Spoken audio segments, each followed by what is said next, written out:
Ahmedabad plan crash గురించి ఇప్పటివరకు వచ్చిన న్యూస్ గురించి అయితే తెలుసుకుందాం.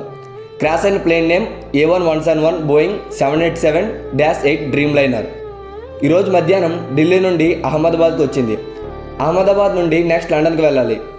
అహ్మదాబాద్లో మధ్యాహ్నం 1:35 టేక్ ఆఫ్ అయిన ఫ్లైట్ కేవలం 1:43కే క్రాష్ అయిపోయింది. అంటే జస్ట్ 5 మినిట్స్లోనే క్రాష్ అయింది. క్రాష్ అయ్యే ముందు పైలట్స్ చెప్పారంట ప్లేన్ క్రాష్ అయిపోతుందని. జస్ట్ 5 మినిట్స్లో క్రాష్ అయింది కాబట్టి సేఫ్టీ మెజర్స్ తీసుకునే టైం లేదు. ఫ్లైట్లో మొత్తం 230 ప్యాసింజర్స్, 12 మంది క్రూ మెంబర్స్ ఉన్నారు. అందులో 53 మంది బ్రిటిష్ వాళ్ళు, 7 పోర్చుగీస్ వారు, 1 కెనేడియన్, 169 ఇండియన్స్ ఉన్నారు. ఫ్లైట్ క్రాష్ అయింది. ఒక మెడికల్ హాస్టల్ మీద మెస్ మీద పడింది. అది కరెక్ట్గా లంచ్ టైం అవడంతో స్టూడెంట్స్ అందరూ మెస్లోనే ఉన్నారు. ఆ మెస్లో ఉన్న స్టూడెంట్స్లో ఆల్రెడీ 33 మంది చనిపోయారని డిక్లేర్ చేశారు.